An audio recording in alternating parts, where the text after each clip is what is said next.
Welcome to Conversations for the Animals. I am Lisa Tynan with Houston PetSet, and I am joined today by a very busy and very impressive shelter veterinarian, Dr. Chumkee Aziz. And I'm really excited to talk to you today because you work in a very specific field of animal welfare, a very specific niche, and what you do is very much in the back end, but you make a lot of difference in the animal welfare world. And I think it's exciting to have conversations with people who are in the trenches, the way that you are, in a different way that we're used to doing, which you're actually going around and changing the way that organizations run and how shelter veterinarians work. And it's complicated, and I'm excited to learn more about it today.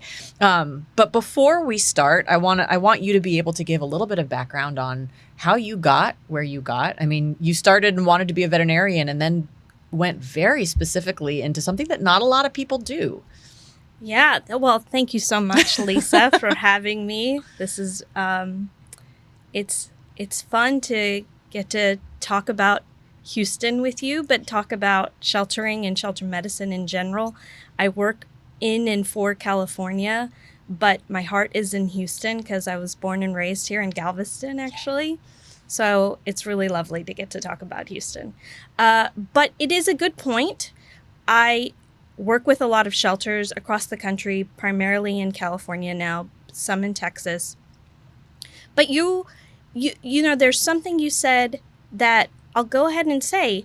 You know, we work with shelters side by side. We try really hard to work side by side. So we really try hard not to come in from ivory tower and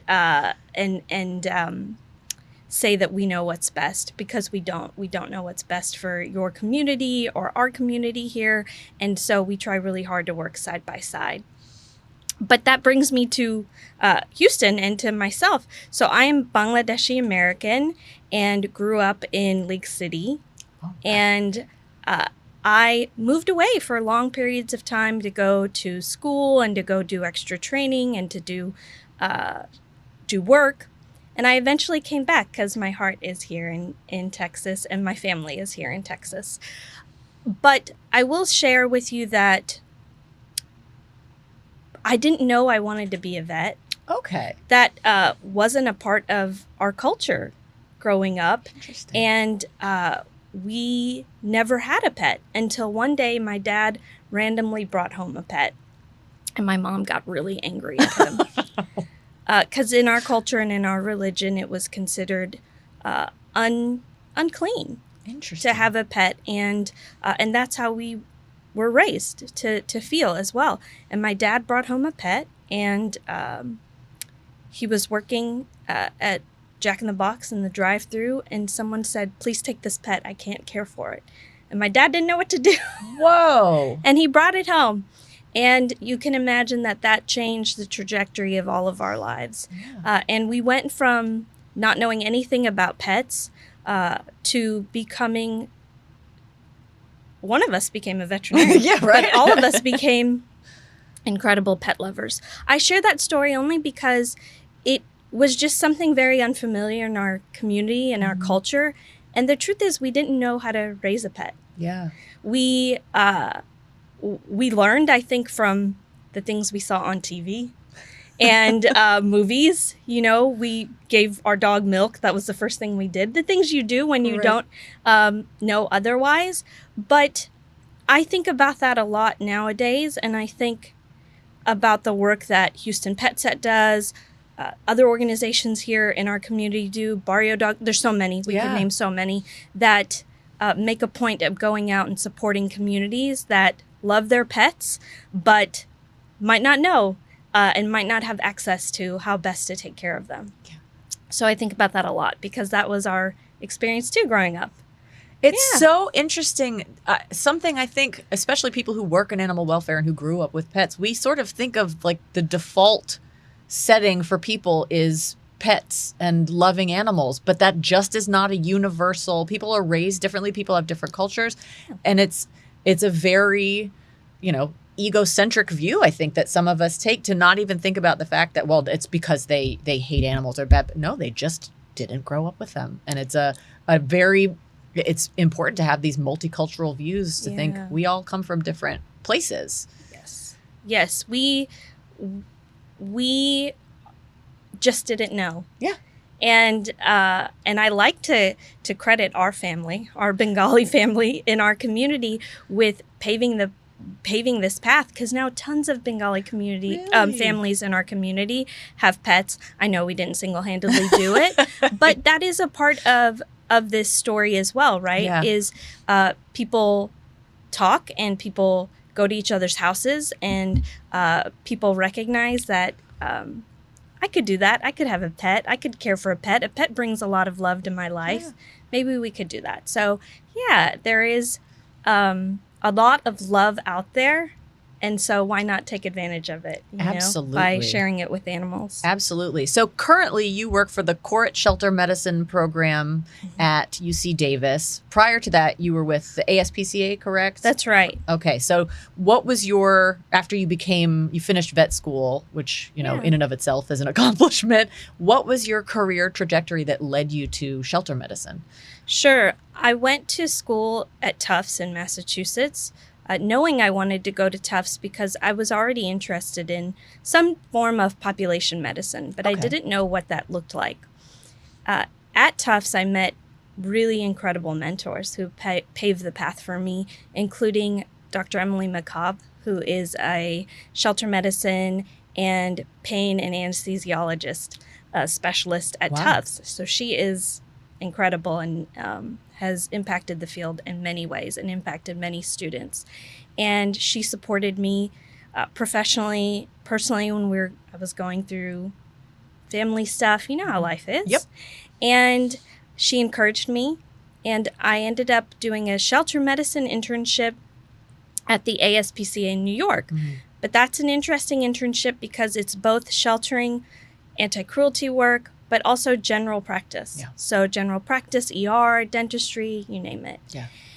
But I knew that's what I wanted to pursue because I knew I wanted to do a residency in shelter medicine. So after that, I moved to California and I did a residency at UC Davis Okay. in shelter medicine specifically. Amazing. What a lot of people I don't think know, because, most of our listeners are here in Texas, is UC Davis is kind of the center of animal welfare research. And I think almost every paper that I read in grad school about animal behavior, there was at least one person from UC Davis. I mean, it is like a mecca for incredible learning and research about animal welfare. So I would imagine it's really fun to kind of be at the center of all of that learning and growth in this field, because it kind of was a neglected field for a really, really long time. There is my mentor and my resident mentor, and now my boss, Dr. Kate Hurley, was the first shelter medicine resident in, I guess you could say, technically the world. Wow. And she paved her own path. And that doesn't mean there weren't other people doing this work. There were a lot of people doing the work already in shelters who were struggling to carve out a space for shelter medicine and shelter veterinarians. And she was one of the first pioneers to formalize that study, but along with a lot of other folks from University of Florida, Cornell.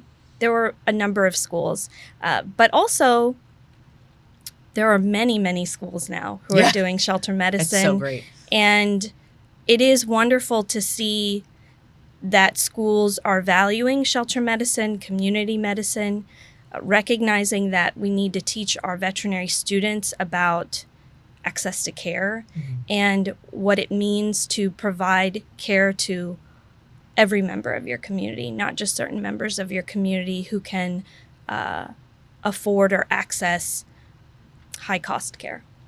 So, perfect segue Sure. into what I want to talk about next, which is access to care, community access to care, and how shelters and shelter medicine sort of fit into that puzzle. We deal in Houston especially a lot with veterinary deserts, with resource deserts, where people have pets, love pets, have all this love to give them, and just don't have access to the kind of care that they would like to provide for their pets. I mean, we see that when we host our microchip and vaccine clinics. 830 pets came to our last one, and that there were people who didn't get appointments, who we couldn't see. So we know people are there and they want this kind of care. So when you are working, as you said, side by side with shelters and local shelters in Houston or in California or wherever, what are some of the things you are looking at to help them provide that kind of community care? I will tell you that has changed over the years. Really? And it has changed because needs have changed in the community. COVID changed a lot of things. But also it has changed because we recognized that we do have our specialty and we do have the areas of work that we love working in and we love talking about and we like doing research about. But I feel that we are doing a better job of recognizing where that intersects with what our communities need and listening to our communities and harnessing that community wisdom to ensure that the work we do really complements and supports what each community needs. So I think it's actually changed a lot over time. For many, many, many years, and we still do, we focused on what's called capacity for care in shelters, which is this recognition that if we have too many animals on site at any one given time, what you would call crowding, then we can't take care of the animals in our shelter with all of the care we want. We can't uphold animal well-being and animal welfare. And I get it. We have to cut corners. If we're crowded, right? Maybe we don't sanitize every kennel as well as we should, or we don't vaccinate every single animal on intake. Maybe one of those jumpy, mouthy, barky dogs doesn't get vaccinated because we were just in a hurry because we have a lot to do. And I totally understand that. That's a reality for most shelters, is the truth. So we focused for a long time on capacity for care and what that meant for the animal and the population in the shelter. You can imagine that still is the anchoring point for us, right? How do we stay in our capacity so that we can provide every single animal the best care possible to the best outcome possible? That's still really important, but I think what's changed over time is that when we are crowded in a shelter, we don't just negatively affect the animals and the population, but we negatively affect each other and our staff and our volunteers and our community members, right? And so if I'm working in a shelter and I can't provide each animal the care I know it needs, that causes moral distress for shelter workers and for volunteers and any stakeholder involved in operating a shelter, which is a really hard job. So I think the message has morphed into a more holistic concept of how do we care for animals and for people, both inside of the shelter and in our community. So how do we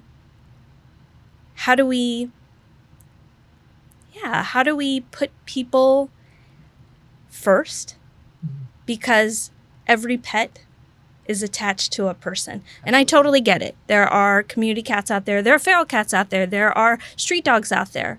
But even those animals are loosely connected to people because people care for them or bring them in for spay neuter, or they put out trash, or they, whatever it looks like. And so how do we ensure that we've tried to elevate animals for a long time, which has been so important, but how do we make sure we elevate people and we become more inclusive of people in our industry? And it's such an interesting time to have this kind of a conversation because, we're so focused here, obviously, on Houston and on the Houston region and the problems that we are facing as a southern city where pets are breeding year round. And so we think, we have the worst problems here. And things are pretty terrible. But they seem to be getting more terrible all over. People are having issues with stray animals. We've had so many dog attacks here in Houston, in Harris County, that have involved fatalities. I mean, and so there are people who are out there caring for the street dogs, but there are people whose lives are being affected negatively by them as well. Right. And so when when a shelter is overcrowded and the municipal shelters can't pick those animals up because there's nowhere to put them, or they don't have enough ACOs to pick them up, everybody's impacted, even the people who don't love animals. So it's a huge spider web of impact. Of everything being interconnected. And I think it's hard because as a shelter, we can only control so many things. Right. But we are impacted by many external things, like right now, cost of living, inflation, cost of veterinary care. All of these things impact sheltering and shelter medicine and our ability to care for animals within the shelter and outside of the shelter in our community. So it's really hard when we are impacted by so many things, but we cannot control all of those things. And so it really speaks to, how do we work together? How do we develop partnerships in our community? How do we ensure that in our shelter, we have dropped the barriers to engaging with every single member of our community, and we treat everyone equally and equitably. Yeah. So if I am a shelter in California and I think we are having a hard time and we need some help, do they reach out to y'all and then you send somebody in partnership? How does it work? How does your day-to-day collaboration work? Yeah. There are a lot of meetings on my calendar. And if there aren't meetings, then I will travel on site to be with shelters, or I will tell you that we do get a lot of shelters who reach out to us, but also, you know how it is. Everyone knows everyone. Yeah. So it's a small world, animal welfare. So it's kind of like a spidey sense, but where help is needed, we try to support shelters. But some things are very acute. For instance, in an infectious disease outbreak. Right now, there is a lot of crowding in shelters, so there are more infectious disease outbreaks. So sadly, we are getting a lot more calls and emails to support infectious disease outbreaks. And what that looks like is, how do we get through this outbreak without having to euthanize unnecessarily? Right. And how do we get through this outbreak without exposing more animals? And how do we get through this outbreak while maintaining the well-being of animals and people? So there are some acute issues that we get emailed and texted or called about all the time. But then some of them are long-term issues, which often revolve around capacity for care, revolve around community practice, how to become more socially and racially equitable in engaging with our community, and how that can help both our shelter and our animals, right? And so there are different ways that folks connect with us. But I will say this, we recognized over time at UC Davis's program, like I think many of us have, that there are a lot of shelters that are looking for support. And in the country, there aren't that many shelter consultants. The number is growing, which is terrific. But there still aren't enough folks to help every shelter, of course. And so one of the ideas UC Davis had a few years ago, which we've really capitalized on now because we have an entire online learning team within our shelter medicine program, is we recognized we needed to scale our consultation and our outreach services. And so while we do still, of course, do one-on-one work with shelters, site visits, phone calls, meetings, we also do a lot of online learning now, where we take some of our concepts, take some of the challenges shelters are facing, and we have created online formats that folks can access hopefully more readily, either through, there's a variety of delivery approaches. We've done what we've called intensive kind of boot camps that are multiple weeks long with multiple shelters who are potentially going through the same thing. So they spend time with us online once a week for multiple weeks. We hear from them, they hear from us, but then they hear from their colleagues as well. So there's a lot of lateral discussion and lateral kind of education, so to speak. And then sometimes it's short webinars, sometimes it's nano nanobytes of information. So we're really looking to see how we can reach more shelters and more stakeholders in a more accessible way. Because I totally get it. Back in the day, we used to go to a shelter and give them like a 200-page report. Nobody has time Be to like, read that. you know, good luck, right? And even that approach we've recognized was not inclusive and not very compassionate. So we're trying a lot harder to make sure we work side by side and get on the same page. And so our services are as helpful as they can be. Yeah. So there aren't a lot of, you said, you know, the number of shelter consultants is growing, which is fabulous. And you touched a little bit on shelter veterinarians just kind of as a population, but I want to talk a little more about that, just because one of the big crises that we're facing here and everywhere is the vet shortage. And so among those vets, the proportion that are actually willing to work in either a shelter environment or high volume environment feels minuscule. And, you know, you have the advantage of having a very bird's eye view, I think, of shelter experiences. What can organizations and shelters do to attract veterinarians to work in this field? Because you are, correct me if I'm wrong, a board certified shelter veterinarian. I am. There are not a lot of you. I think there's just a handful shy of 40 of us in the country. In the country, which is outrageous. But you don't have to be a board certified veterinarian to work in in shelter medicine Definitely or a shelter not. environment. What can folks do to attract somebody to work? Because it's heartbreaking and it's very different than general practice. You don't have owners that you're working with on a day-to-day basis. It is. It's hard work, but veterinary medicine across the board, every colleague I know does an amazing job, regardless of what field they're in, and it's hard. It is hard. And it's very emotional. Shelter medicine is particularly struggling right now because, rightfully so, veterinarians across the field are getting paid more, finally. Right. I think veterinarians are finally seeing salaries that are appropriate for our education level and also, unfortunately, the amount of debt most veterinarians have to take on in school. And so veterinarians are finally seeing more appropriate salaries. But one of the challenges, it seems, is that private and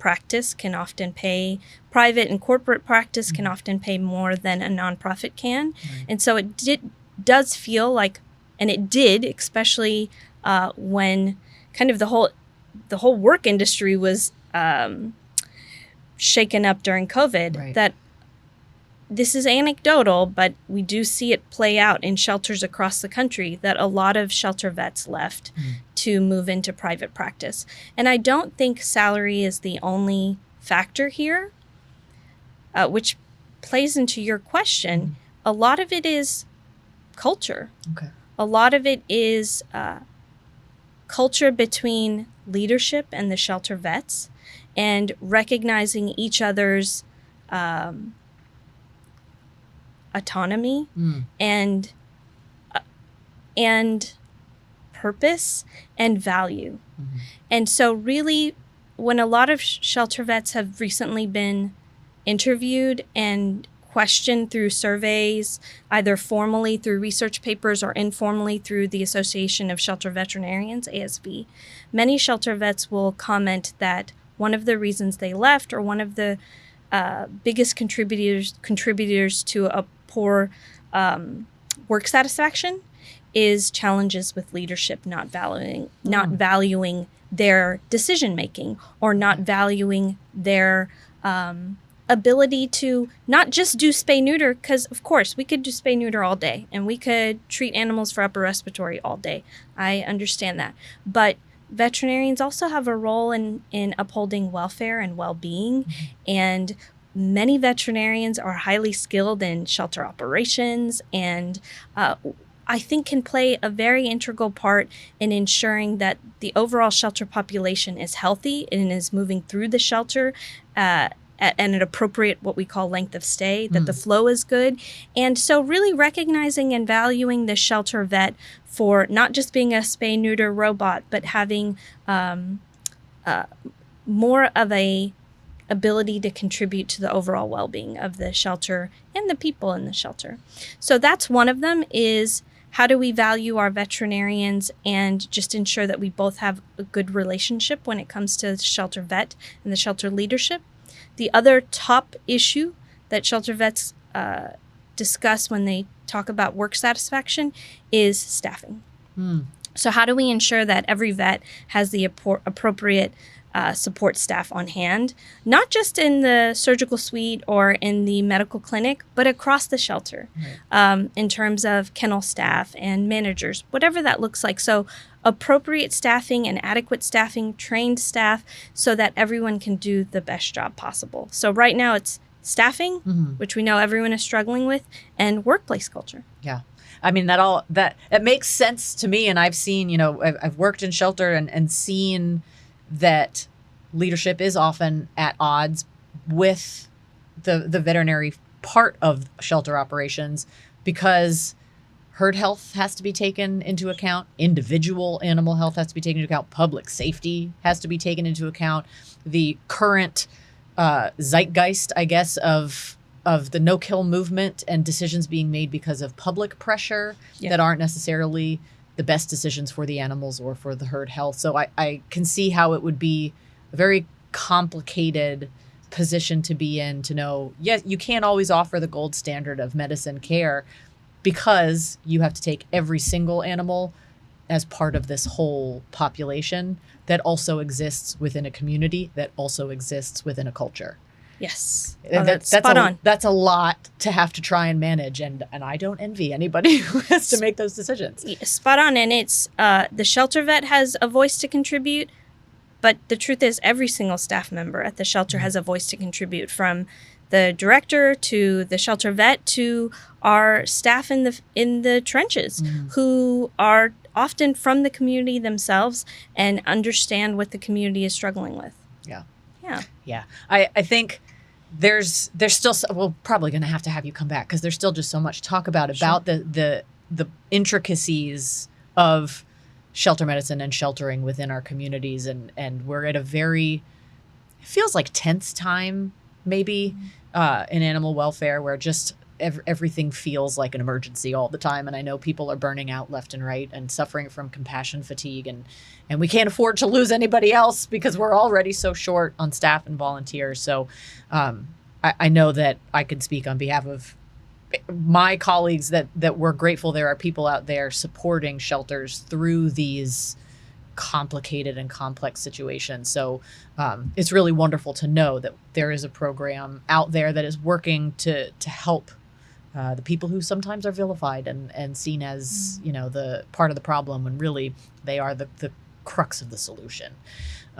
So thank you so much, Dr. Aziz. It's really a pleasure to hear your thoughts on things, because you really do have a very compassionate view of animal welfare and animal sheltering. And I think sometimes that can be missing. So thank you so much for joining me today, and for all of the incredible work that you do for the animals and for the people who love them. So we're all going to start booking for your next time to come back, because we'll do this again. We're lucky that you are here in Houston, even though you work elsewhere. So just mark your calendar. We'll do Well, it thank again. you, and really right back at you, because all of the organizations that work here in Houston have made and are making a tremendous impact, and of course, including Houston PetSet. But the way that y'all have moved the marker here in terms of upholding and improving animal well-being and community well-being is phenomenal.